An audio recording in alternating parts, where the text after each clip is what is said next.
Mr. Speaker, we can all agree that those who care for Alberta's vulnerable deserve our support. In this House, we should acknowledge them as the frontline heroes that they are. Which is why I was so frustrated to learn that these tremendous Albertans were not consulted with the recent legislative changes that have severely impacted their ability to care for those with developmental disabilities.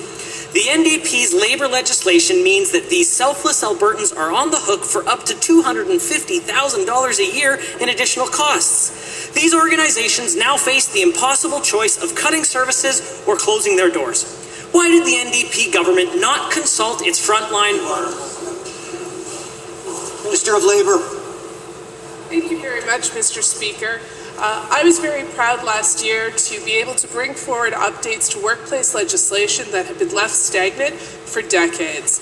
We made a point of consulting with all Albertans and reached out to organizations both through industry associations, service agencies, and Albertans themselves who responded to a series of feedback surveys and other items, making sure we have fair working conditions for all Albertans, making sure that our workplace standards protect our Albertan citizens is very important. I'm very proud of the work our government did. First supplemental. Mr. Speaker, it's not just the changes to the labour laws that have severely hindered our heroic frontline service providers.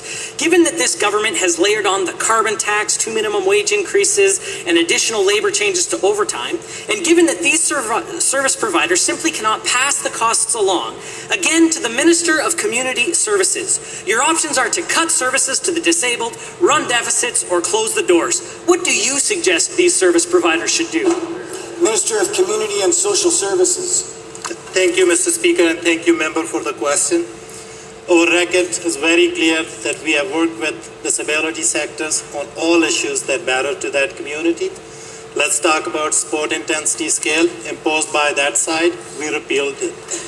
Safety standard regulation imposed by that side. We consulted them, repealed it. And last year, we worked with them on minimum wage and all those issues. We addressed them, and we will do so going forward as well.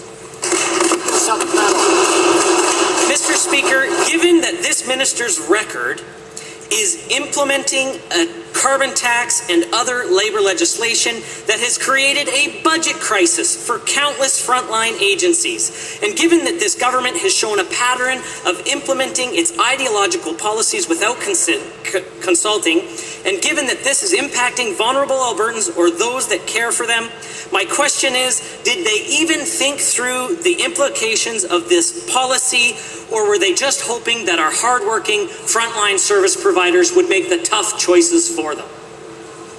The Honourable Minister of Community and Social Services. Thank you, Mr. Speaker, and thank you, Member, for the question. Our government is protecting and improving the sports that Albertans rely on. Just take PDD program. In 2.5 years, we have increased it by almost $100 million. ACE program, around $100 million. And if we were to take advice from them and reduce the sports by 20% to make it equal to BC, just alone ACE, every individual will lose $500 every month. Albertans oppose that kind of cuts, and we stand with Albertans. I'd like to turn my questions now over to the Minister of Community and Social Services, who a good friend of mine.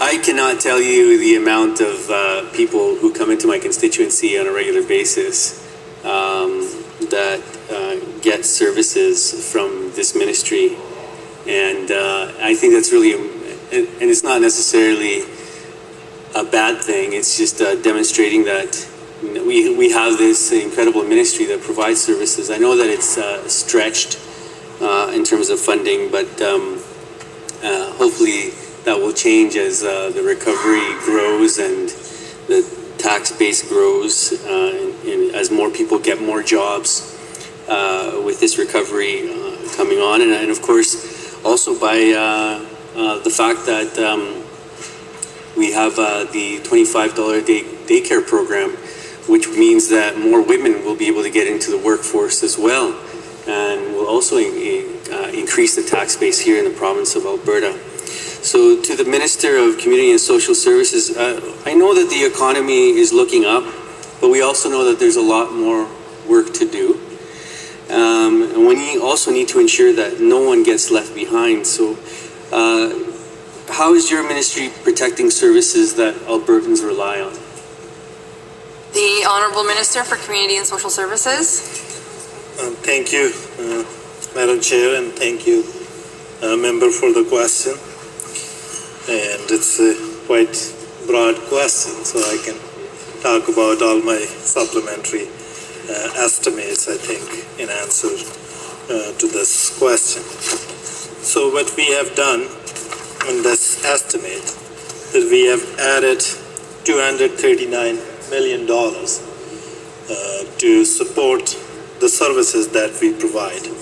So essentially, we were faced with a choice that either we stand with Albertans and provide the services they need, or we turn our backs. But we stood with Albertans, and we have pretty much strengthened and improved all services that Albertans depend on. For instance, employment and income support. We have seen a huge increase in number of people, number of Albertans seeking those supports. So we were able to provide additional funding there to support the staff and to support Albertans who are seeking those supports. And similarly, with assured income from handicapped people, AISH program, there were a number of individuals who were seeking those supports, and our caseload was a bit higher than usual. So we added $23 million to make sure that anybody who is qualified to get the AISH gets the support that they need. For a person with developmental disabilities, it's another important program which is designed to include individuals with developmental intellectual disabilities. So we added $46 million to make sure that Albertans with individual intellectual disabilities, they do get the support they need and they deserve. In terms of family sports for children with disabilities, we added $19 million to make sure that families are getting the supports they need with their loved ones who have intellectual disabilities. And we also added $5.1 million to family supports and family safety program, line item 6. And I just want to touch on that a little bit, as Minister of Justice and Solicitor General mentioned, that we work with Alberta Association of Sexual Assault Center from pretty much the day we became government. First, we provided them $800,000 to support an award-winning campaign, I Believe You campaign, essentially to raise awareness that when survivors do seek out for support, do disclose how to respond to them, and they need and deserve to be believed. And that campaign, coupled with other social media campaign like Me Too, they encouraged many survivors to come forward.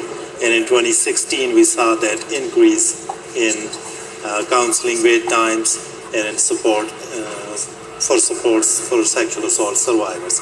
So at that point, we provided $1.6 million to specifically address the caseload counseling wait times.